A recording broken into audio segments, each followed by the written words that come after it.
আগে তো বেশি কথা না বলে শুরু করা যাক। আজকে বছরের 125তম দিন, অর্থাৎ মে মাসের 14তম দিনটাও চলে গেল।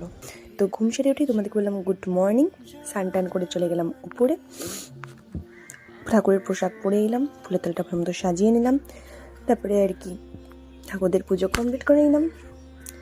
প্রথম পড়ানোর উদ্দেশ্যে রওনা দিলাম ঠিকই, কিন্তু তার আগে গেলাম ইঞ্জেকশন নিতে, কারণ আমার পা কেটে গেছিলো। কাজে ইঞ্জেকশনের সিরিজটা দেখো কত ছোট্ট আর ব্যথা যা লাগে।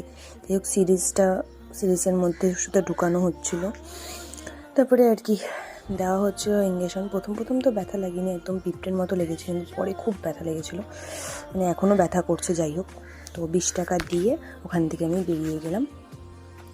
তারপরে ফার্স্ট পড়াতে চলে আসলাম, ফার্স্ট পড়ানোর ওখান থেকে বেরিয়ে গেলাম সেকেন্ড পড়াতে। তারপরে সেকেন্ড পড়াতে যাওয়ার আগে গেলাম দোকানে, কারণ আমার খুব খিদা পেয়েছিল। কাজে এই স্ট্রিংটা খেলাম আর এই দুটা চুবা চিপস নিলাম। চুবা চিপস খেতে দারুণ লাগে, যাই হোক একদম জেলির মতো। তারপরে সেকেন্ড পড়াতে চলে আসলাম, সেকেন্ড পড়ানোর ওখান থেকেও বেরিয়ে গেলাম।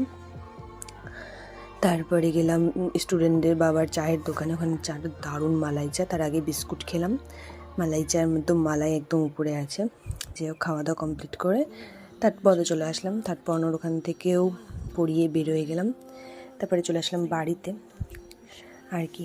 বাড়িতে চলে আসার পরে গেলাম আবার পড়ানোর উদ্দেশ্যে, কিন্তু তার আগে গেলাম পেট্রোল পাম্পে। তারপরে 4 নম্বর পড়াতে চলে গেলাম, 4 নম্বর পড়ানোর ওখান থেকে বেরিয়ে গেলাম। তারপরে গেলাম মোমোর দোকানে, কারণ আমার খুব খিদে পেয়েছিলো।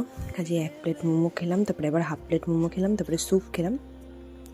খাওয়া দাওয়া কমপ্লিট করে তারপরে গেলাম ফুচকার দোকানে, একটু 2-1টা ফুচকা খেয়ে ওখান থেকে রওনা দিলাম 5 নম্বর পড়ানোর উদ্দেশ্যে। 5 নম্বর পড়ানো ওখান থেকে গেলাম, 5 নম্বর পড়ানো ওখান থেকে বেরিয়ে গেলাম। তারপরে গেলাম বিশ্বভারতীতে পেনটা কিনতে, কারণ আমার পেন ছিল না। কাজে এই পেনটা নিলাম। ঘোষ মেডিকেলে গেলাম, মায়ের ওষুধ নিলাম। মায়ের ওষুধের জন্য 6 নম্বর পড়াতে চলে গেলাম, 6 নম্বর পড়ানোর ওখান থেকেও বেরিয়ে গেলাম। তারপর বাড়ি চলে আসলাম, তোমাদের বললাম টাটা বাই বাই, আবার যেন দেখা পাই।